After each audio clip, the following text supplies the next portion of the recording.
Hey, what's up, Internet? So I got this Dyson 33 from our pile in the building where people leave their freebies. Guess what? It's broken. I'm going to try to help you and show you how I fixed this vacuum.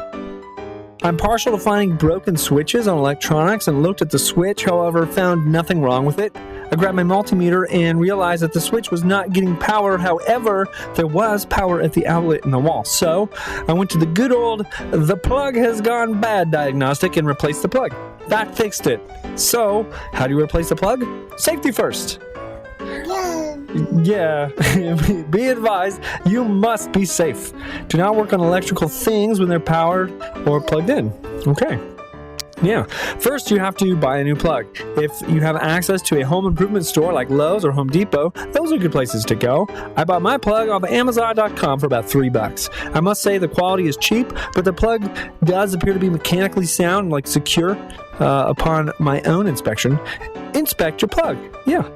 Also, it's regular that the store-bought plug-ins come with like directions, so you should have a look at those as well. You have your plug. Then you want to cut off your old plug.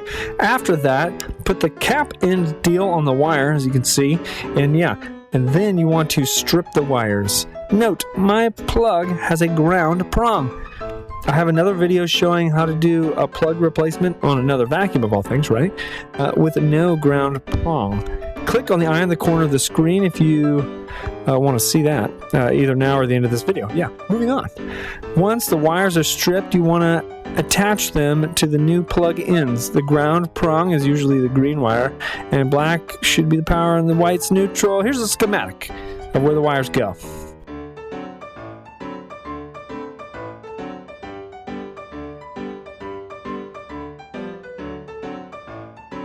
Once you have attached the stripped wires to the proper ends, like assemble the plug. I recommend tying a knot in the wire like so. It gives the plug like a little more strength, especially when and if someone were to pull on the cord when the thing is plugged into the wall. It's not a good way to unplug, plugs, but it's a thing people do. Yeah. This plug has a kind of like weak sauce end piece that grabs on the wire, so I really had to tighten down on it. Along with that, the screw that's there, like the screws, they kind of like stick out so that it could end up giving you like a mark on your hand, or like a cut if you yoink on the thing. Watch yoinking on it. So yeah, it's done. Check it out. It works. Please let me and others know in the comments below if this has helped you out. And if you like this video, there's a button for that. If you want to see more videos like it, there's a button for that. And if you're just bored, cruise my channel. You may learn a thing or laugh at another thing. Yeah.